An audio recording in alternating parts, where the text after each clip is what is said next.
Hi friends, welcome to Rani's kitchen. ഇന്ന് ഞാൻ വന്നിരിക്കുന്നത് ഒരു ബ്രേക്ക്ഫാസ്റ്റിൻ്റെ റെസിപ്പിയുമായിട്ടാണ്. കള്ളപ്പം കല്ലില്ലാതെ അതേ ടേസ്റ്റിൽ എങ്ങനെയാണ് ഉണ്ടാക്കുന്നതെന്ന് നോക്കാം. വളരെ സോഫ്റ്റ് ആയിട്ടുള്ള നല്ല ടേസ്റ്റി ആയിട്ടുള്ള ഒരു പലഹാരമാണിത്.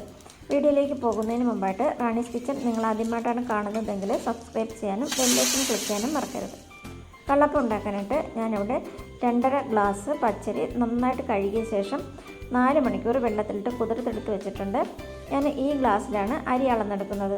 1 നാഴിയുടെ അളവാണിത്. പച്ചരി അരയ്ക്കുന്നതിന് മുമ്പായിട്ട് കുറച്ച് ഈസ്റ്റ് ഒന്ന് പുളിക്കാനായിട്ട് വെക്കണം. അതിനായിട്ട് ഒരു 1/4 ഗ്ലാസ് വെള്ളം ഒരു പാത്രത്തിലേക്ക് ഒഴിച്ചിട്ടുണ്ട്. അതിലേക്ക് 1/2 ടീസ്പൂൺ പഞ്ചസാരയും കൂടെ ഇട്ടിട്ടുണ്ട്. അതിൻ്റെ കൂടെ 1.5 ടീസ്പൂൺ ഈസ്റ്റ് ഇട്ട് കൊടുക്കാം. ചെറിയ ചൂടുള്ള വെള്ളം വേണം എടുക്കാൻ. 1.5 ടീസ്പൂൺ ഈസ്റ്റ് ഇട്ടിട്ട് നന്നായിട്ടൊന്ന് മിക്സ് ചെയ്ത് വയ്ക്കാം. പഞ്ചസാരയും കൂടെ ചേർക്കുമ്പോഴാണ് ഈസ്റ്റ് പെട്ടെന്ന് പുളിച്ച് കിട്ടുന്നത്. ഇനി നമുക്ക് അരി ഒന്ന് അരച്ചെടുക്കണം.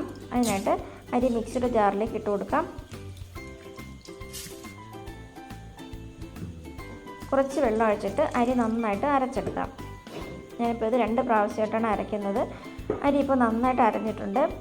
ഒട്ടും തരിയില്ലാതെ വേണം അരച്ചെടുക്കാൻ. ഒരു പാത്രത്തിലേക്ക് മാറ്റാം. ഇതുപോലെ ബാക്കിയുള്ള അരിയും കൂടെ അരച്ചെടുക്കാം. ഇനി ഞാനിവിടെ 1 ഗ്ലാസ് ചോറെടുത്ത് വെച്ചിട്ടുണ്ട്. ഞാൻ അരി അളന്ന അതേ ഗ്ലാസ്സിൽ 1 ഗ്ലാസ് ചോറാണ് വേണ്ടത്. അതും കൂടെ ഒന്ന് അരച്ചെടുക്കാം. ചോറ് നന്നായിട്ട് അരച്ചെടുത്തിട്ടുണ്ട്. അതും കൂടെ മാവിലേക്ക് ഒഴിച്ചു കൊടുക്കാം. അതിൻ്റെ കൂടെ പുളിപ്പിച്ച് വെച്ച ഈസ്റ്റും കൂടെ ചേർക്കാം. രാത്രി അരയ്ക്കുമ്പോൾ ചോറും പച്ചരിയും ഈസ്റ്റും മാത്രം മതി. ഇത് മൂന്നും കൂടെ മിക്സ് ചെയ്ത് പുളിക്കാനായിട്ട് വെക്കാം. നന്നായിട്ടൊന്ന് മിക്സ് ചെയ്ത് കൊടുക്കാം. കൈ വെച്ചിട്ട് വേണം മാവ് എപ്പോഴും ഇളക്കി വെക്കാനായിട്ട്.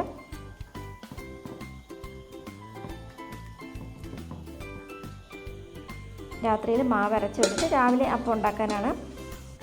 രാവിലെ ആയപ്പോൾ മാവ് നന്നായിട്ട് പുളിച്ച് വന്നിട്ടുണ്ട്.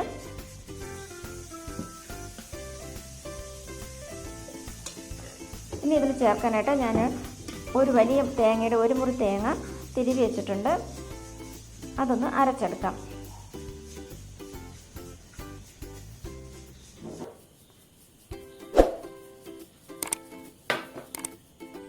അതിലേക്ക് 1/2 ടീസ്പൂൺ ജീരകം ചേർത്ത് കൊടുക്കാം. നമ്മുടെ ചെറിയ ജീരകമാണ്.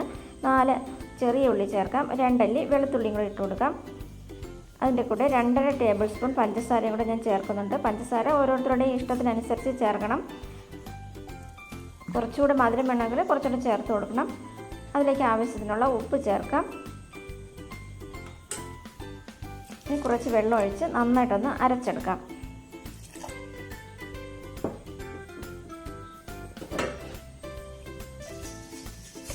തേങ്ങ നന്നായിട്ട് അരച്ച് വെച്ചിട്ടുണ്ട്. അതുകൂടെ മാവിലേക്ക് ഒഴിക്കാം.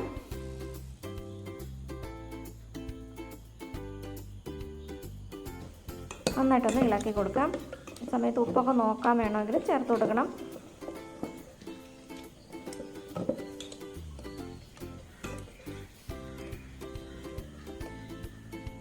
അല്പം കട്ടിക്ക് വേണം, ദോശമാവിനെക്കാട്ടി അല്പം കട്ടിക്ക് വേണം മാവ് തയ്യാറാക്കാനായിട്ട്.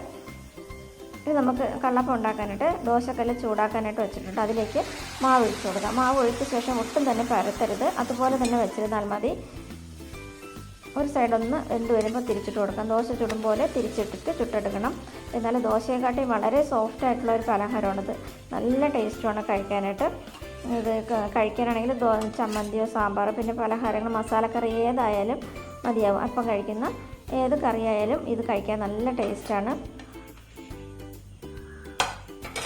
അപ്പം ചുട്ടെടുത്തിട്ടുണ്ട്. ഇനി ഇതുപോലെ ബാക്കിയുള്ളതെല്ലാം കൂടെ ചുട്ടെടുക്കാം.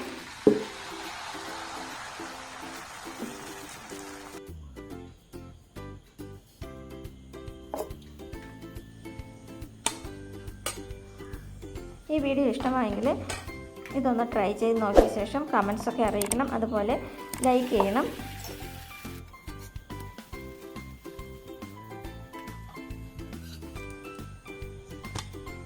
Thanks for watching.